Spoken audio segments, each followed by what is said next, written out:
मस्तूरात खामोश रहे। किसी निकाह खानी में मस्तूरात की कोई ज़रूरत नहीं होती है। मेरे लिए ये पहला मौका है कि आप मस्तूरात यहाँ हाजिर है, लिहाजा आपसे इल्तिजा है कि आप खामोश रहें। आपकी आवाज़ भी सतर है, उसको छुपाना चाहिए।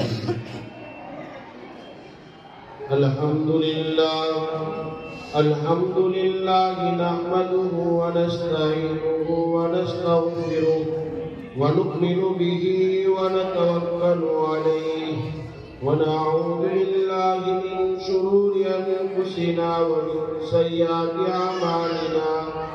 मन यहदिहिल्लाहु फला मुदिल्ल लहु व मन युद्लिल्हु फला हादिय लहु। ونشهد أن لا إله إلا الله وحده لا شريك له لا مقابل له ولا منازر له ولا مكاذب له ولا مبارز له لا مثال له ولا مثيل له ولا مثل له ولا نذير له لا ند له ولا جد له ولا شبه له ولا شبيه له.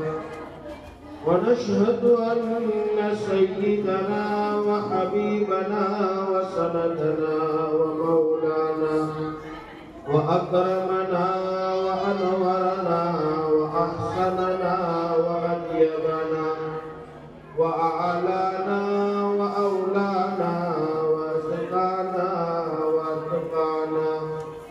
إمام الأنبياء وسيد الأنبياء وخاتم النبيين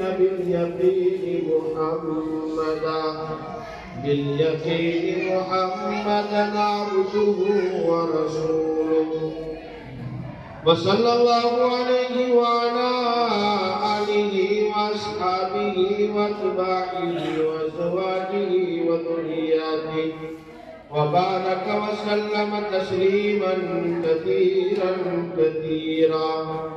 أما بعد فأعوذ بالله من الشيطان الرجيم.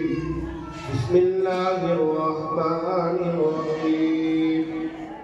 يا أيها الذين آمنوا اتقوا الله حق تقاته ولا تموتن إلا وأنتم مسلمون.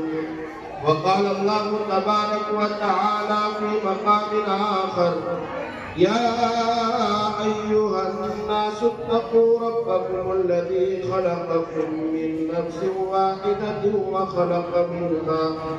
وخلق منها زوجها وبث منهما رجالا كثيرا ونساء.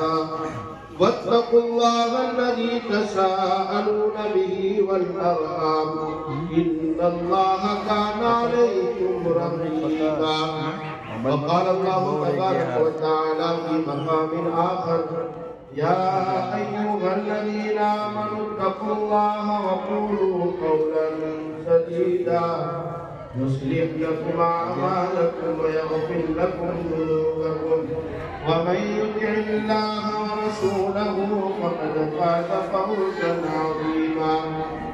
وقال رسول الله صلى الله عليه وسلم: من تمسك بسنتي عند فساد أمتي فله أجر 100 شهيد.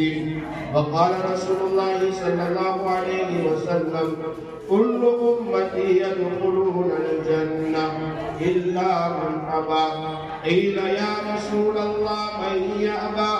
قال رسول الله صلى الله عليه وسلم: من أطاعني دخل الجنة ومن عصاني فقد أبى.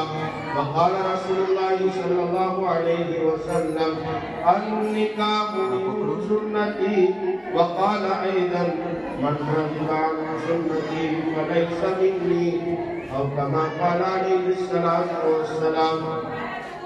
صدق الله العظيم وصدق رسوله النبي الكريم، ونحن على ذلك لمن الشاهدين والشاكرين والحمد لله رب العالمين. وكيل साहब जावेद آپ کو گواہ ہیں عمران خان اور دلاور۔ وکیل صاحب آپ نے اپنی وکالت سے ان دو گواہوں نے اپنی گواہی سے حاضرین مجلس کے روبرو ترک اقصی بنت حسین خان کی ذات کو 5800 نقد مہر کے عوض پٹھان فیصل خان احمد نبی کے نکاح میں بیوی بنا کر پیش کیا۔ یہ آپ نے ترک اقصی حسین خان کی ذات کو پٹھان فیصل خان احمد خان کے نکاح میں بیوی بنا کر پیش کیا۔ جی